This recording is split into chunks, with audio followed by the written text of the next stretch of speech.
नमस्कार दोस्तों, आज की वीडियो चालू करने से पहले आप सभी को मैं तहे दिल से धन्यवाद करता हूं, जिससे मेरे वीडियोस के व्यूज़ बढ़े थे। पिछली कहानी में हमने जाना था राजकुमार भरत ने परिवारवाद से मिला राजपाट प्रजा के हित के लिए त्याग दिया था और बाद में योग्यता सिद्ध करने के बाद वहाँ के राजा बने थे। तो चलिए जानते हैं आगे की स्टोरी। समय अनुसार राजा भरत बहुत से युद्ध जीतते हैं और चक्रवर्ती सम्राट बनते हैं और वहीं पर काशी नरेश सर्वसेन की पुत्री सुनंदा से विवाह करते हैं, जिनसे 9 पुत्रों की प्राप्ति होती है। धीरे धीरे राजा भरत वृद्ध हो रहे थे और उनके पुत्र युवा हो चुके थे। और राजा भरत के चरित्र से तो आप सभी परिचित ही हैं। वे अपने प्रजा से कितना प्रेम करते थे। जिन्हें ये बात नहीं पता, कृपया वो पिछली वीडियो जरूर देखें।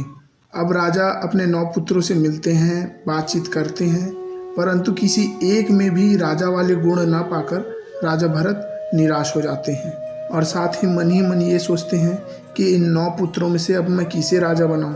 तभी समस्या के समाधान हेतु राजा भरत ऋषि दर्शन को जाते हैं। ऋषि दर्शन के पश्चात राजा भरत अपनी समस्या सुनाते हुए कहते हैं, हे ऋषिवर, मैं अपनी प्रजा से बहुत प्रेम करता हूँ और उन्हें सदा ऐसे ही प्रसन्न देखना चाहता हूँ, परंतु ये तो तभी संभव है जब इन्हें कोई योग्य राजा मिले।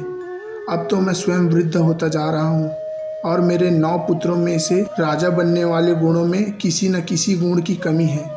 यही मेरी समस्या है। अब मैं अपने 9 पुत्रों में से किसे राजा बनाऊं? तब ऋषिवर मुस्कुराकर कहते हैं, विश्व को जीतने वाले राजा भरत अपने मन को जीत ना पाए। और महाराज, आप जिस प्रजा से प्रेम करते हैं, क्या वो आपका परिवार नहीं? क्या आपका परिवार केवल एक वंश तक ही सीमित है क्या? रही बात नए राजा खोजने की, जब आप स्वयं राजा बनने वाले थे तब आपके पिता ने सलाह दी थी राज्य का भ्रमण करो। आप आज भी अपने राज्य का भ्रमण करो। ऋषिवर को प्रणाम करके राजा भरत राज्य के भ्रमण पर निकल पड़ते हैं। तब राजा भरत को हर तरफ एक युवक की प्रशंसा सभी ओर से सुनाई देती है।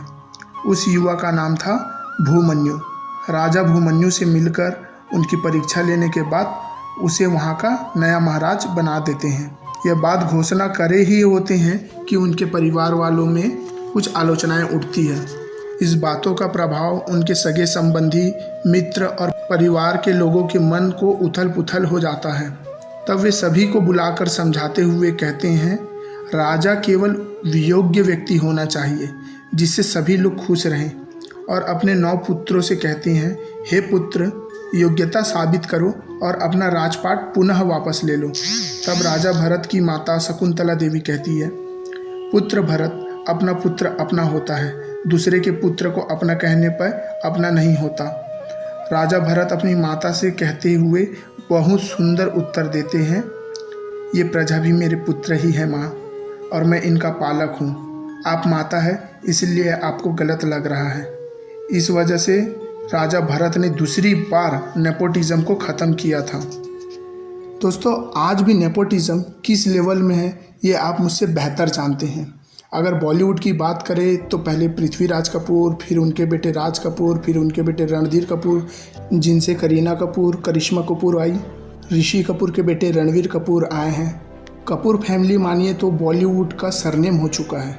धर्मेंद्र के बेटे सन्नी देओल के बाद बॉबी देओल, राकेश रोशन के बेटे ऋतिक रोशन। ये तो रही उन लोगों की लिस्ट जिन्होंने नेपोटिज्म को गाली खाने से बचा के रखा है। I am not against and support nepotism.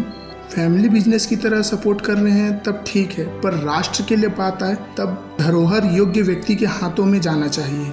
बात करें क्रिकेट की तो सचिन तेंदुलकर, जिन्हें लोग गॉड ऑफ क्रिकेट कहते हैं, परंतु उनका बेटा अर्जुन तेंदुलकर जब ग्राउंड में आए तो कुछ खास नहीं कर पाए।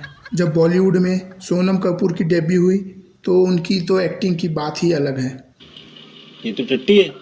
अर्जुन कपूर की एक्टिंग देखने के बाद लोग कहते हैं, वाह क्या एक्टिंग कर रहा है। टाइगर श्रॉफ की एक्टिंग देखने के बाद जैकी दादा कहते हैं, छोटी बच्ची हो क्या।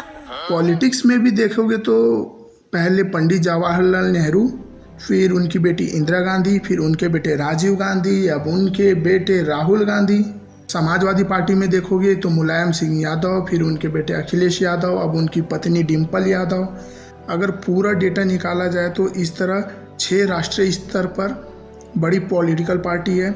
57 पार्टियां हैं जो अलग अलग राज्यों से हैं। कुल 2764 पार्टियां हैं जिसमें सभी अपने फैमिली को प्रमोट करते हैं और उम्मीद करते हैं कि देश लोकतंत्र और बिना नेपोटिज्म के चले। आज भी खुशी होती है जब क्रिकेट में रिंकू सिंह, यशस्वी जायसवाल जैसे लोग खेल रहे होते हैं।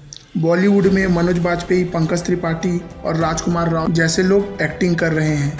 पॉलिटिक्स में चिराग पासवान, पवन कल्याण, नरेंद्र मोदी जैसे लोगों को देखने के बाद लगता है राजा भरत की परंपरा आज भी कायम है। अरे आज राजा का बेटा राजा नहीं बनेगा, राजा वही बनेगा जो हकदार होगा। तो दोस्तों, आज की वीडियो थी नेपोटिज्म के ऊपर। तो कैसा लगा दोस्तों हमारा वीडियो? अगर अच्छा लगा हो तो शेयर, लाइक और सब्सक्राइब करें और कमेंट में अपना अटेंडेंस जरूर दें।